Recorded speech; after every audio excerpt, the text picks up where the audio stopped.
আকস্মিক বন্যায় এখনও যোগাযোগ বিচ্ছিন্ন ফেনীসহ ১২ জেলার অনেক এলাকা।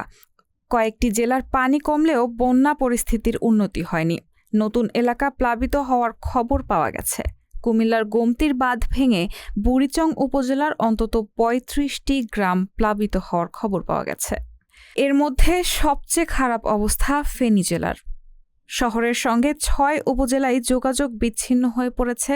বিদ্যুৎ ও মুঠোফোনে নেটওয়ার্ক না থাকায় জেলার কয়েকটি গ্রামের মানুষের খবর পাওয়া যাচ্ছে না। উজানে ভারতের ত্রিপুরা থেকে নেমে আসা ঢল ও কয়েক দিনের প্রবল বর্ষণে সরকারি হিসাবে দেশের ১১টি জেলা বন্যা কবলিত।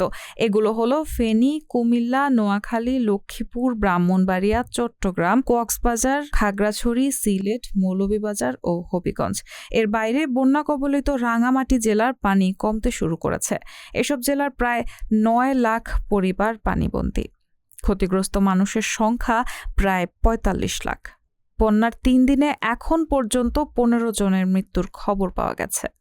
ফেনী জেলা প্রশাসন সূত্র থেকে জানা গেছে, ছাগলনাইয়া, ফুলগাজী, পরশুরাম, ফেনী সদর, দাগনভূঞা ও সোনাগাজী এই ৬ উপজেলার বন্যা পরিস্থিতি নাজুক। সদর ও সোনাগাজী উপজেলার নতুন নতুন এলাকা প্লাবিত হয়েছে। প্রায় ৩.৫ লাখ মানুষ দুর্ভোগে আছেন। এছাড়া অন্তত ১ লাখ মানুষ পানিবন্দী। বন্যা কবলিত এলাকাগুলোতে বিদ্যুৎ ও মোবাইল নেটওয়ার্কও নেই। ফেনীতে গতকাল ২৩ আগস্ট দিনব্যাপী বন্যা কবলিত অনেক মানুষকে উদ্ধার করা হয়েছে। ফেনী সদরের বিভিন্ন গ্রামে উদ্ধার কার্যক্রম পরিচালনা করেছে বিভিন্ন স্বেচ্ছাসেবক দল ও প্রশাসনিক কর্মকর্তারা। রায়হানা মুন, সবার কথা।